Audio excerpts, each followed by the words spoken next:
Hi everyone. सो इस video में हम बात करने वाले हैं आज के कॉग्निजेंट के एग्जाम के एनालिसिस के बारे में। सो कॉग्निजेंट का टेक्निकल असेसमेंट आज यहाँ पर हुआ था, ठीक है। तो उसका पूरा एनालिसिस मैं आपके सामने रखने वाला हूँ, जो बच्चों का फीडबैक आया है उस हिसाब से क्या चेंजेस हुए हैं, क्या चीजें हुई हैं, क्या लेवल रहा, सारी चीजें स्टार्ट कर लेते हैं। सबसे पहले दो कोडिंग क्वेश्चन आपको आते हैं, आपको पता ही है। दो एसक्यूएल क्वेश्चन आते हैं, एक वेब बेस्ड क्वेश्चन है एंड आपके एमसीक्यूज है, ठीक है। सबसे पहले दो बात कर लेते हैं कोडिंग क्वेश्चन के बारे में। तो देखो, इस बार थोड़ा सा सरप्राइज किया है कोडिंग क्वेश्चंस ने। कैसे किया है वो मैं आपको बताता हूँ। कॉग्निजेंट दो मोड में एग्जाम लेती है, एक तो होता है ऑफ कैंपस और एक होता है ऑन कैंपस। अब ऑन कैंपस जो भी लास्ट ईयर तक हुआ था, कॉग्निजेंट ने जो अपने कोडिंग क्वेश्चंस का लेवल था वो रखा था, मतलब इजी एक क्वेश्चन था और एक क्वेश्चन लगभग मीडियम लेवल का था, तब भी इजी मीडियम लेवल का आप बोल सकते हो। ये ऑन कैंपस के लिए था। और ऑफ कैंपस के एग्जाम के लिए कॉग्निजेंट ने थोड़े बहुत चेंजेस किए थे। दोनों ही जो क्वेश्चंस थे वो लगभग मीडियम लेवल के थे। और आज का जो कॉग्निजेंट का एग्जाम हुआ, ठीक है, मैं बोलना चाहूंगा कि कोई भी क्वेश्चन इजी तो नहीं ही था। इजी प्लस वन आप बोल सकते हो, मतलब इजी से एक लेवल ऊपर एंड मीडियम लेवल एक क्वेश्चन आप बोल सकते हो, ठीक है। हाँ, कॉग्निजेंट ने ऐसा नहीं है कि कुछ बहुत ज्यादा अंदर ये पूछ लिया कि भाई डायनेमिक प्रोग्रामिंग का कोई क्वेश्चन आ गया या फिर ग्राफ का कोई क्वेश्चन आ गया, ऐसा नहीं है। बट जो क्वेश्चन उन्होंने दिया है वो ऐसा है कि उसको सॉल्व करने के लिए आपको थोड़ा सा अपना ये है कि ऐसा एकदम से झट से आपको सॉल्यूशन नहीं आएगा।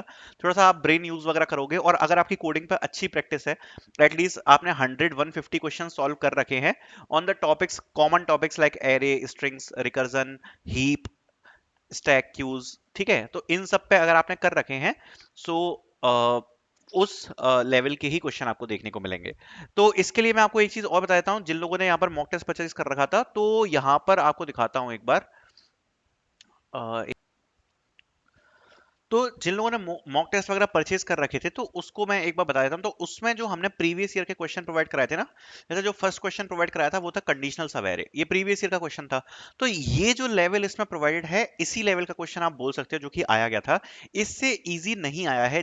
ये जो लेवल रखा है, ऐसा ही आप एक लेवल बोल सकते हो जो ये वाला हमने क्वेश्चन प्रोवाइड कराया हुआ था। एंड अगर आप देख सकते हो तो इसी का लेवल आप बोल सकते हो जो इसमें पूछा गया था, ठीक है। तो इस लेवल के क्वेश्चंस आप बोल सकते हो, इसमें थोड़े बहुत आए थे।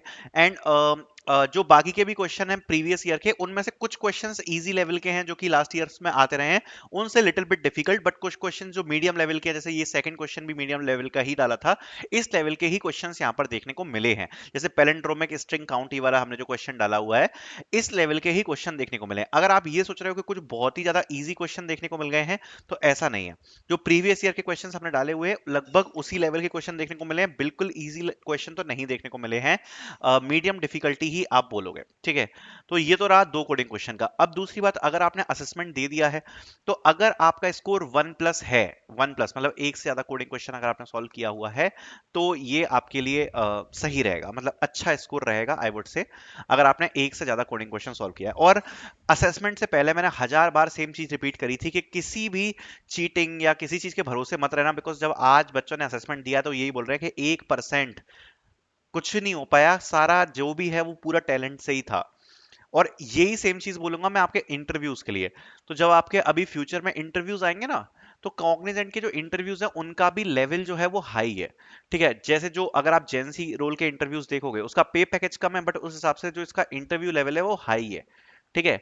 जेंसी प्रो, जेंसी नेक्स्ट का तो और भी हाई है। और उसके लिए मैं बताना चाहता हूँ, अगर आप इंटरव्यू की प्रिपरेशन अभी से करना चाहते हो, तो आप इंटरव्यू नोट्स को परचेज कर सकते हो, ठीक है। और किसी भी कंपनी के लिए आप इन इंटरव्यू नोट्स को बेसिकली यूज कर पाओगे। और अगर आप कॉग्निजेंट के लिए प्रिपेयर करना चाहते हो, तो आप इंटरव्यू नोट्स को परचेज कर सकते हो। इसमें सब कुछ अवेलेबल है, लाइक एक क्रैश बुक भी दी है। फिर oops, programming, STL collection framework, HR question, DSA theory, project based question, CS fundamental, SQL queries, computer science coding sheet, pseudo code output and candidate experience sheet, सब कुछ इसमें provided है। तो आप इसको परचेज कर सकते हो, इंटरव्यू नोट्स को, अगर आप कॉग्निजेंट के इंटरव्यू के लिए प्रिपेयर करना चाहते हो, क्योंकि कॉग्निजेंट का जो इंटरव्यू लेवल है वो भी हाई है, ठीक है। तो मीडियम लेवल के ही लगभग जो कोडिंग क्वेश्चंस हैं वो यहाँ पर आए हुए थे। अब बात करते हैं एसक्यूएल के बारे में। तो देखो, एसक्यूएल का जो प्रीवियस ईयर के हमने डाले थे, बिल्कुल एग्जैक्ट वही है, ना ऊपर ना नीचे। आपको एक बार दिखा देता हूं मैं।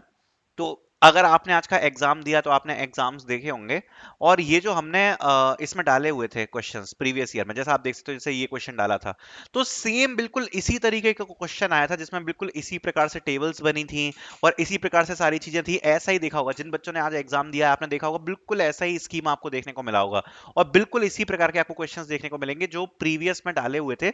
लगभग उसी कैटेगरी के क्वेश्चन हैं, ऊपर नीचे हैं थोड़े बहुत, वो तो हर साल आते ही हैं, बट जैसे क्वेश्चन इसमें प्रोवाइडेड है, जैसा ये वाला स्कीमा जैसे इसमें प्रोवाइड किया था, तो जितने भी प्रीवियस ईयर के इसमें डाले हुए थे ना, करेक्ट बिल्कुल इसी लेवल के क्वेश्चंस जो थे वो यहाँ पर कॉग्निजेंट में पूछे गए। तो एसक्यूएल में तो कुछ खास चेंज था नहीं, कोडिंग को मैं +1 बोलूंगा, बट एसक्यूएल तो वही लेवल का था। बाकी लेंदी क्वेश्चन थे एसक्यूएल के, बट ज्यादा डिफिकल्ट नहीं थे, इजी मीडियम ही मैं इसको बोलूंगा।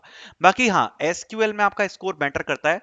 दो क्वेश्चन एसक्यूएल के डेफिनेटली आपने करे होने चाहिए, और अगर आप दो क्वेश्चन नहीं कर पाए, अगर आपका एक ही एसक्यूएल का क्वेश्चन सही हुआ है, दूसरा सही नहीं हुआ है, तो या तो फिर आपकी कोडिंग में परफॉर्मेंस अच्छी हो, कोई एक जगह तो परफॉर्मेंस अच्छी होनी चाहिए।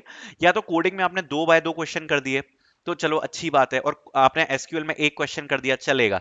पर अगर आपने एसक्यूएल में 2 बाय 2 क्वेश्चन कर दिए और कोडिंग में एक से थोड़ा सा ज्यादा कर दिया, तो ये भी चलेगा, ठीक है। बट एटलीस्ट एक सेक्शन में तो परफॉर्मेंस आपका फुल बाय फुल होना ही चाहिए, ठीक है। तो ये हो गया एसक्यूएल का। बाकी आते हैं अपना वेब। सो भैया वेब ने तो बिल्कुल ही खतरनाक काम कर दिया। तो H T M L C S S तो ठीक था, बट वेब का जो जे एस आया है वो ऑलमोस्ट 80 to 90% बच्चे नहीं कर पाए, बिकॉज जो जे एस का लेवल था और जो ओवरऑल क्वेश्चन को अगर आप देखोगे, जो फंक्शनलिटी वगैरह आई थी, तो वो सब डिफिकल्ट था। लास्ट ईयर जो आया वैसा ही था, बट डिफिकल्ट तो था। एंड चूंकि यहाँ पर ये ऑफलाइन एग्जाम था, तो काफी बच्चों को प्रॉब्लम आई है। सो आई एम होपिंग कि ये जो वेब बेस्ड है इसका कट ऑफ तो थोड़ा कम ही जाना चाहिए। सो वेब बेस्ड का तो परफॉर्मेंस ज्यादातर बच्चों का अच्छा नहीं गया, ये भी थोड़ा सा डिफिकल्ट लेवल का ही आया था। बात करते हैं एमसीक्यू की। So this was the game changing part, because ये फर्स्ट टाइम इंट्रोड्यूस किया गया था। हमको भी नहीं पता था कि किस प्रकार के एमसीक्यू यहाँ पर पूछने वाली है कॉग्निजेंट। हमको कैसे ही आइडिया होगा, बिकॉज ये फर्स्ट टाइम यहाँ पर कॉग्निजेंट ने इंट्रोड्यूस किया कि अब यहाँ पर एमसीक्यूज भी आएंगे। और भाई साहब क्या दंगा मचाया भाई कॉग्निजेंट ने। इतने खतरनाक एमसीक्यूज के, जो एमसीक्यूज थे अगर आपने 50% भी सॉल्व कर लिए तो भी वो अच्छा स्कोर है, बिकॉज बहुत ही हार्ड एमसीक्यूज देखने को मिले हैं। बोला तो था कि जावा से आएंगे, या जो भी आप क्लस्टर चूज कर रहे हो, पाइथन से आएंगे या फिर सी शार्प से आएंगे, जो भी क्लस्टर आपको मिला है, बट जो लेवल आया है एमसीक्यूज का, that is like that was some out of the box. Very hard MCQs asked by Cognizant, and level काफी ज्यादा हाई था। एंड अगर आप इसमें 50% भी इवन सॉल्व कर पाए तो ये आपका अच्छा स्कोर रहेगा। तो मैं तो बस यही बोलना चाहूंगा कि अगर ओवरऑल डिफिकल्टी के बारे में बात करूं, ओवरऑल कट ऑफ के बारे में बात करूं, अगर आपने या तो 2 बाय 2 कोडिंग क्वेश्चन या 2 बाय 2 एसक्यूएल कर लिया है, it is a good score, ठीक है। इन दोनों में से कोई एक, बट एटलीस्ट एक एक तो मैंडेटरी है ही कि भाई एटलीस्ट एक एक क्वेश्चन तो आप सॉल्व करो। बाकी वेब बेस्ड क्वेश्चन में अगर आपका थोड़ा बहुत भी सॉल्व हो गया है, दैट्स ओके, नो प्रॉब्लम, क्योंकि जेएस पार्ट ज्यादातर बच्चों को डिफिकल्टी लगा था, और अगर आपने वेब में काफी अच्छा परफॉर्म कर दिया तो डेफिनेटली आपके लिए एक एडवांटेज ही होगा। एंड बात करते हैं एमसीक्यूज की। एमसीक्यू का जैसा मैंने बताया, अगर 50% आपने एमसीक्यू सही कर दिए हैं, so I think it would be a good score, because ज्यादातर बच्चों का जो फीडबैक है वो यही है कि एमसीक्यू बच्चे सॉल्व ही नहीं कर पाए हैं ज्यादातर। तो मेरे हिसाब से तो 50% का जो स्कोर है वो भी अच्छा यहाँ पर होना चाहिए। So this was the total analysis of the constituent exam. And अगर आप इंटरव्यू के लिए प्रिपेयर करना चाहते हो तो इंटरव्यू नोट्स की लिंक आपको डिस्क्रिप्शन में मिल जाएगी, आप देख पा रहे हो crack interview notes, so you can purchase it. Thank you so much for watching.